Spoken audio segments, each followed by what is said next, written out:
Matthieu, chapitre 5, versets 17 à 19. Ne croyez pas que je sois venu pour abolir la loi ou les prophètes. Je suis venu non pour abolir, mais pour accomplir.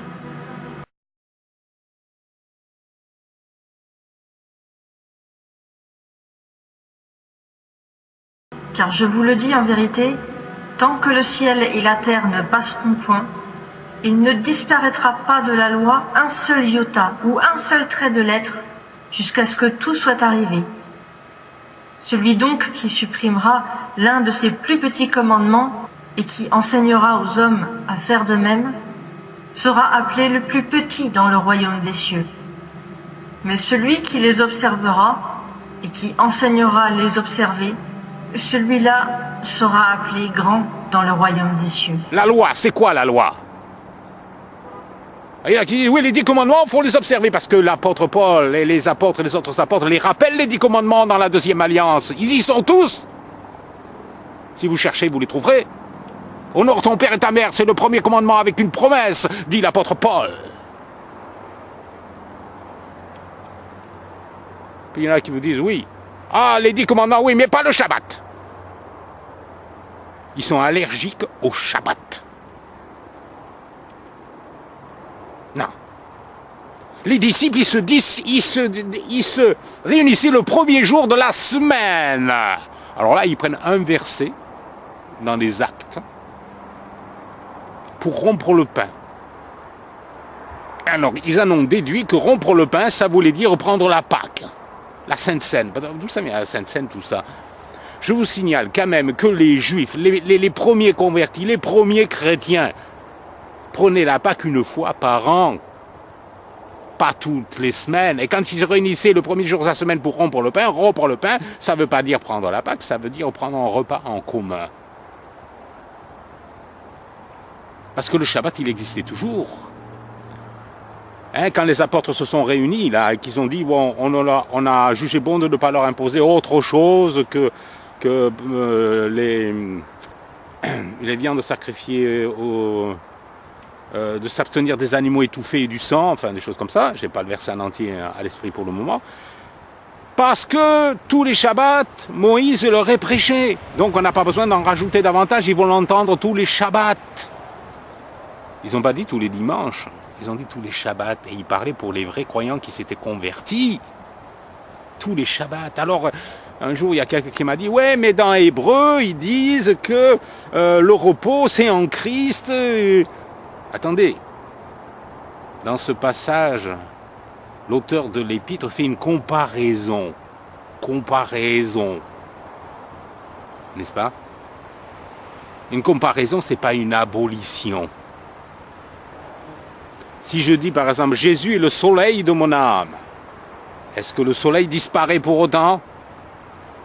Quand je dis mon repos est en Christ, le Shabbat est en Christ aussi, est-ce que ça annule le Shabbat? Non, on fait une comparaison. On compare le Shabbat au repos en Christ, ça annule pas l'objet de la comparaison. C'est une comparaison, pas une abolition. Qui c'est qui a aboli le Shabbat? Pas les chrétiens, l'Église catholique romaine. Eh oui. Cherchez bien sur Internet. Alors maintenant, on a Internet, c'est bien. Il y en a des choses sur Internet. Avant, on ne savait pas, maintenant, on peut savoir. Oui. Ça a été aboli par l'Église catholique qui a décidé que le Shabbat, il ne fallait plus le faire. Et je vous signale quand même que les églises évangéliques, qui se disent nous sommes comme les premiers chrétiens, sont issus de l'Église catholique. C'est-à-dire qu'il y a eu la réforme, Luther, qui a réformé certaines choses, mais pas tout. Il a gardé pas mal de choses de l'Église catholique, comme le baptême des enfants, tout ça, et puis d'autres choses aussi. Et puis de la réforme sont venues les églises évangéliques. Mais il y avait des baptistes qui gardaient le Shabbat. Eh oui. Shabbat. Ah, j'ai oublié le T. Ils gardaient le Shabbat. Et pourquoi l'ont-ils abandonné? Pourquoi? Soi-disant que les premiers chrétiens se réunissaient, je répète, le premier jour de la semaine pour rompre le pain. Mais rompre le pain, cette expression est employée dans plein d'autres endroits. Par exemple, quand Paul traverse, qu'il est prisonnier, qu'il est amené là sur le bateau, cherchez dans le livre des Actes, vous trouverez.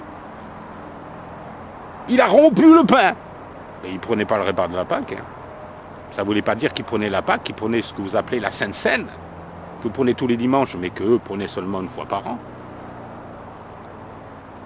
Quand Jésus a dit faites ceci à toutes les fois que vous en prendrez, il n'a pas dit toutes les semaines. Hein. Il a dit toutes les fois que vous en prendrez, c'est-à-dire le jour de Pâques. Il y en a des choses qui ont été changées au cours des siècles, qu'on a adaptées, qui sont devenues des traditions. Et comme j'ai dit tout à l'heure, la tradition, ça a des racines qui font des kilomètres. Pour les arracher, c'est dur. On est dans un monde comme ça, on nous enseigne comme ça. On est tout petit, on nous dit c'est comme ça, on va à l'église, c'est comme ça. On n'entend que ça. Alors après, quand moi j'arrive derrière, je vous dis c'est pas ça, je vous dis bah, c'est un menteur. Oui, mais notre croyance, elle repose sur quoi? Sur la tradition des hommes ou sur la parole de Dieu?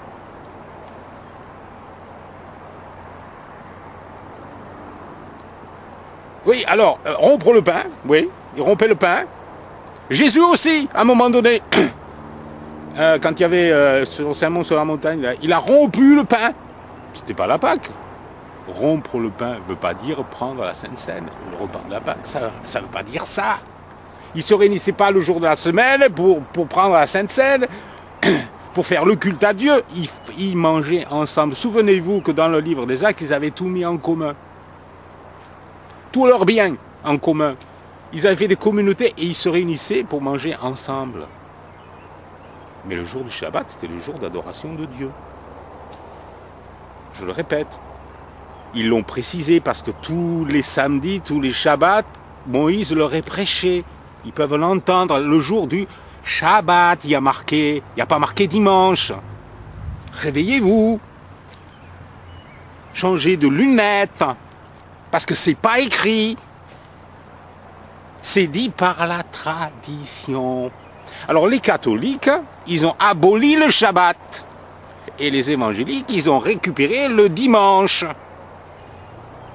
C'est devenu sacré, le dimanche. Sacré. On adore le dimanche. Vous savez comment on dit dimanche en anglais? On dit Sunday. Vous savez ce que ça veut dire Sunday? Jour du soleil. Et vous savez d'où ça vient? Le dimanche, c'est le jour d'adoration d'un dieu païen. On adore Dieu le jour d'adoration d'un dieu païen. Vous croyez que ça lui plaît? Dieu, lui, il dit adorez-moi le samedi.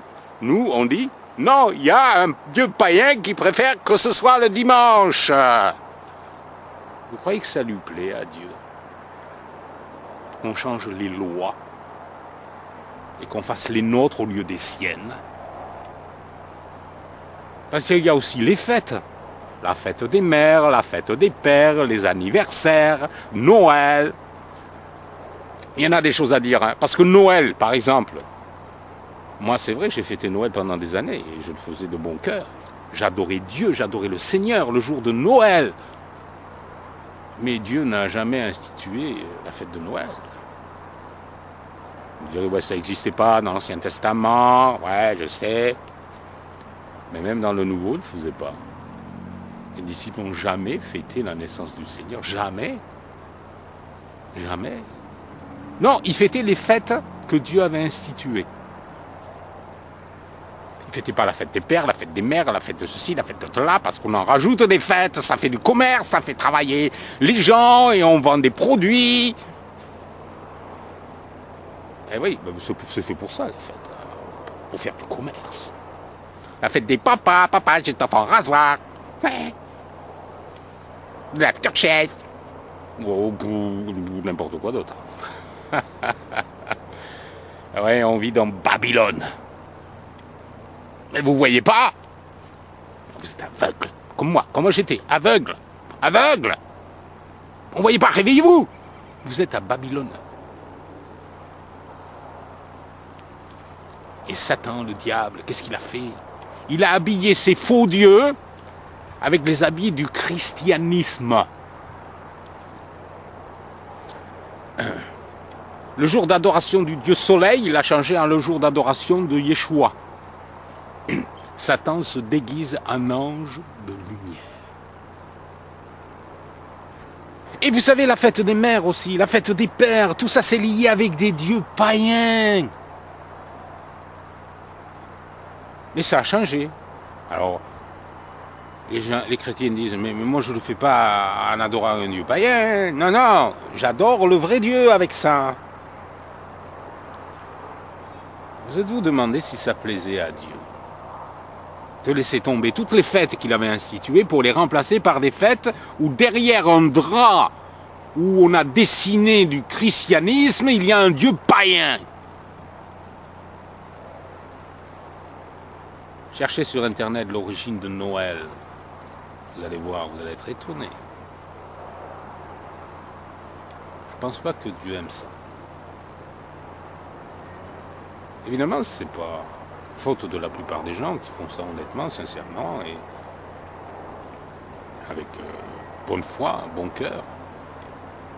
Ils veulent honorer Dieu en fêtant Noël. Mais sans le savoir, ils le déshonorent. Je sais que pour la plupart c'est sincère. Ils ne font pas à mal. Ils font pour Dieu. Et s'il faut, même en disant ça, je ne vais pas vous convaincre de changer, mais c'est Dieu qui peut vous convaincre. Mais regardez en général dans le monde, Noël c'est quoi? La plupart des gens ne croient pas en Dieu. C'est un prétexte pour faire la fête. C'est le Dieu païen qui est derrière. Monsieur, on y a greffé le Père Noël, c'est pas moi. Je dis tout de suite. Je suis pas le Père Noël, non. Je ne vous porterai pas de cadeaux, c'est promis. Non, non, non.